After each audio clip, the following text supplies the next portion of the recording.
दोस्तों, आपने कब्रिस्तान के बारे में तो सुना ही होगा, वहीं जहां मरने के बाद इंसानों को दफनाया जाता है।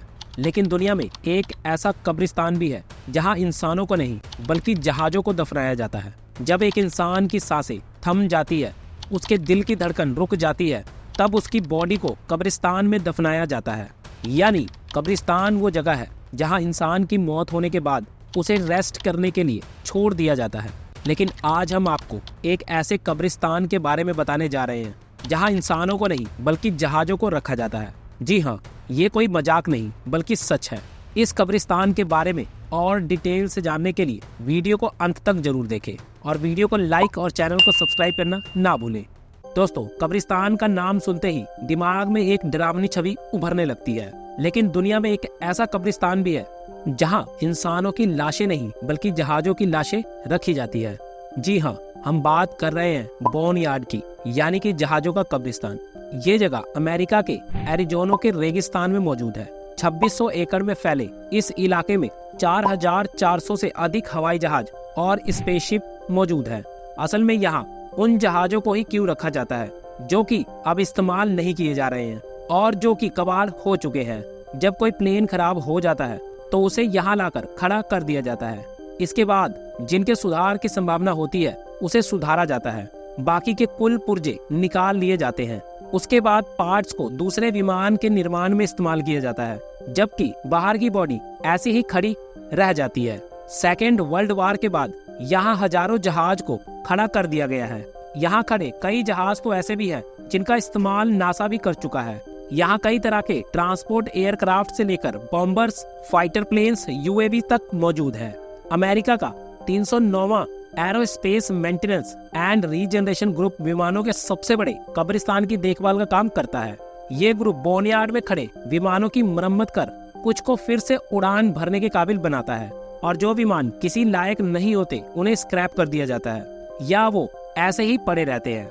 इस एयरबेस पर खड़े विमानों की कुल कीमत लगभग $34 बिलियन से $35 बिलियन के बीच है। लगभग 2000 फुटबॉल मैदान में बने इस एयरबस में हजारों विमान को रखने की जगह है। इस जगह पर विमानों को खड़ा करने की एक खास वजह है, वो है यहाँ का मौसम। यहाँ गर्मी कम पड़ती है और हल्की बारिश भी होती है, लेकिन हवा में नमी होती है। इस कारण विमानों में जंग लगने का खतरा नहीं होता है और इसीलिए कई सालों से यहाँ खड़े रहने के बाद भी विमान सुरक्षित है।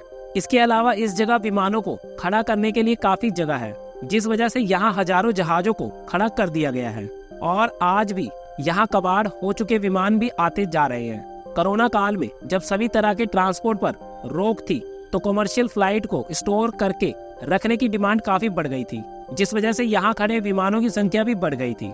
दोस्तों, अब आपके दिमाग में एक सवाल जरूर आ रहा होगा कि आखिर ये जगह जहाजों का कब्रिस्तान कैसे बन गया।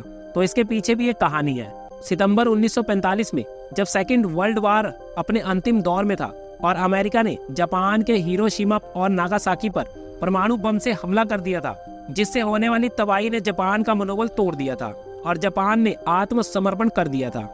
जापान के आत्मसमर्पण के बाद संयुक्त राज्य वायुसेना के पास बड़े पैमाने पर विमान बचे हुए थे और उन्हें स्टोर के लिए एक जगह की जरूरत थी। उस समय डेविस माउंटेन आर्मी एयरफील्ड को जाना जाता था, जो कि एक बॉम्बर ट्रेनिंग बेस था जिसमें विमान रखने के लिए पर्याप्त जगह थी और यहाँ का मौसम भी विमानों को स्टोर करने के हिसाब से अनुकूल था।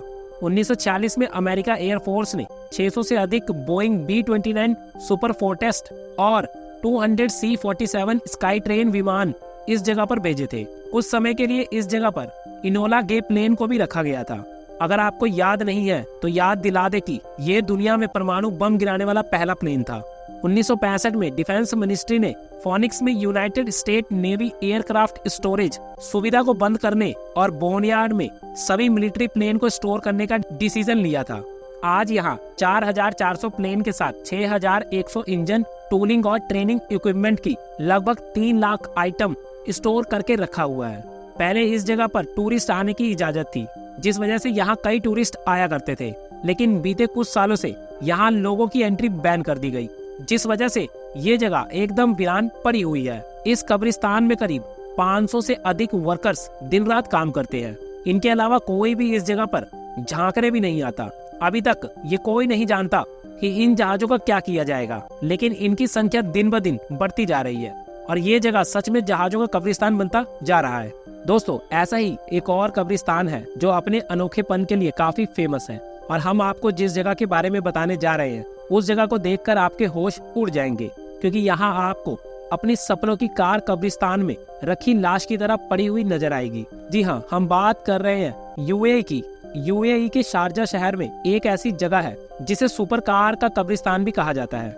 यहाँ एक से बढ़कर एक शानदार गाड़ियाँ सालों से धूल और कचरे में सनी हुई पड़ी हुई है। यहाँ आपको वॉल्क्सवैगन, द बीटल्स जैसे महंगी गाड़ियाँ भी आसानी से देखने को मिल सकती है।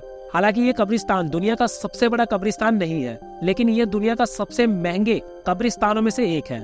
और इन कारों को देखकर अगर आपको ये लग रहा है कि यूएई लोगों के पास कुछ ज्यादा ही पैसा है जो वो इतनी महंगी कारों को इस तरह सड़ने के लिए छोड़ देते हैं, असल में ऐसा कुछ नहीं है। इनमें से ज्यादातर कारें उन व्यापारियों की है जो कि 2008 की मंदी में लगभग बर्बाद हो गए थे, और महंगी कारों को अफोर्ड ना कर पाने की वजह से उन्हें यहाँ इस तरह से छोड़कर चले गए। तो दोस्तों, कहीं आप भी यहाँ जाकर अपनी फेवरेट कार के दर्शन करने का प्लान तो नहीं बना रहे? तो दोस्तों, इन दोनों जगह के बारे में आपका क्या ख्याल है, और क्या आपने ऐसा कोई अजीब कब्रिस्तान देखा है? कमेंट बॉक्स में जरूर बताएं। मिलते हैं किसी और फैक्ट के साथ नेक्स्ट वीडियो में, तब तक के लिए धन्यवाद।